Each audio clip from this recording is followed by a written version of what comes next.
and get him off. But remember, who's the master manipulator in this situation? It's not Pilate, it's not the crowd, it's not the religious leaders, it's Jesus. And he is saying just enough, or not saying just enough, to get himself crucified. Because that's what he came here to do. So he doesn't say anything, because that's what the Messiah was supposed to do. And the second thing was, to not answer the charges would have forced Pilate to condemn him, to find him guilty, even though Jesus had broken no Roman law, because he simply offers no defense. It's kind of like in a trial where the prosecution presents all of these witnesses and all of this evidence, and then they call for the defense, and the defense says the defense rests. We have no defense. Well, the evidence presented, the preponderance of the evidence is for a guilty verdict. So let's first look at verse 15 now. Now at the feast, this is the Passover, of course, the governor was accustomed to release for the crowd any one prisoner whom they wanted.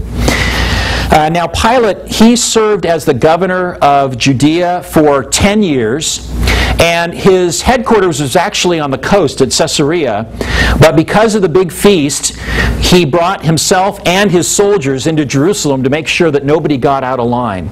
And he apparently, to appease the Jews, had this custom of releasing somebody during the Passover. Verse 16, and they had then a notorious prisoner called Barabbas. So when they had gathered, Pilate said to them, who do you want me to release for you, Barabbas or Jesus, who is called Christ, or Jesus, who is called Messiah? For he knew that it was out of envy that they had delivered him up. And besides, while he was sitting on the judgment seat, his wife sent word to him, have nothing to do with that righteous man, for I have suffered because of him today in a dream. So, this is pretty amazing. Now, Barabbas was a guy that had been implicated in an insurrection. He was the guy that the chief priests and the elders were accusing Jesus of being. A guy that was, a murderer trying to overthrow Rome and all this kind of stuff. And I guess maybe what Pilate was hoping is that putting this, serene Jesus, who wouldn't hurt a fly, against Barabbas, this notorious murderer, the people would go, oh, well, Barabbas kind of deserved to die for what he'd done. Let's let Jesus go. Well, that's not what happened at all. Now, one of the reasons that might have been is because, remember, the Jews hated Rome. They would do anything to throw the yoke of Roman occupation off of their shoulders, so maybe they actually saw Barabbas as kind of a hero who was willing to put his life on the line to rescue the Jews from Rome. And so maybe he was, along with what the chief priests and the elders do to the people, maybe Barabbas then became their choice. So that fails. And so Pilate realizes that, verse 18, it was out of envy that they had delivered him up. Even Pilate, he was a pretty smart cookie, and he could see what was going on. Besides, the Jews hated the Romans. Why would they ever deliver up one of their own to be executed? They wouldn't do that. They would wait for Rome to come and arrest them. So Pilate's going, all right, guys, I'm seeing through your machinations here. And even as he's coming to these conclusions, right? Jesus doesn't appear to have done anything wrong. Why would they choose him over Barabbas? These chief priests and elders are just trying to make me their political pawn, to get rid of something of a threat to their religion. And so, this is all going on, and then one of his aides probably, comes up to him and says, sir, your wife's on line 1. And so it would have been kind of a big thing, I would think, for the wife of a Roman official to come and interrupt him while he's in the midst of a capital murder trial, or a capital trial for treason.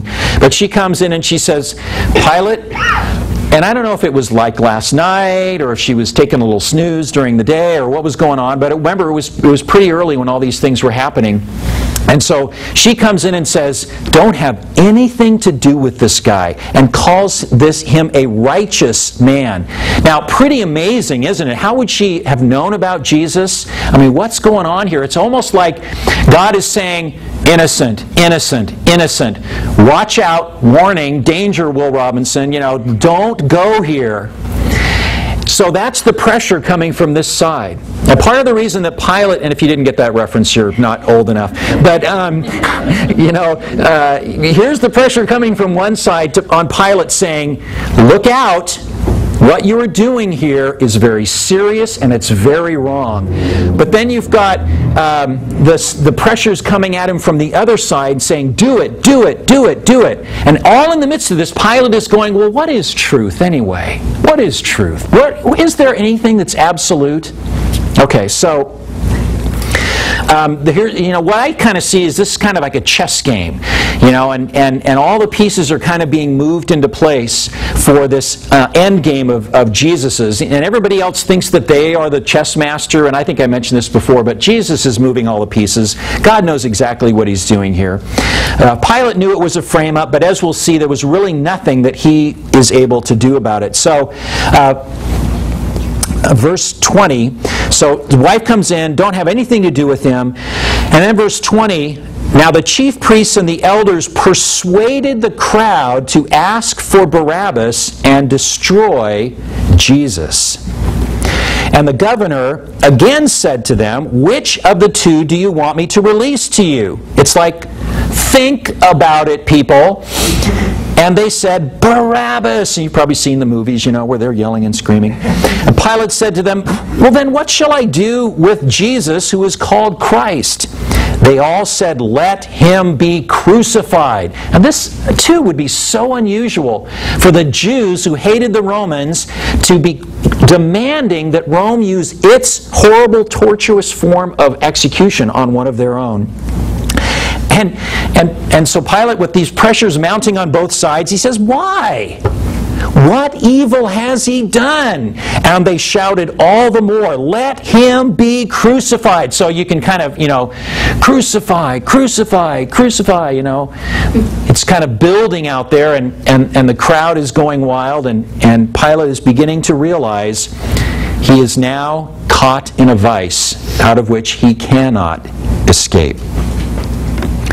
So when Pilate saw that he was gaining nothing, but rather that a riot was beginning, and remember, what's the worst thing in Rome's eyes? It's a riot.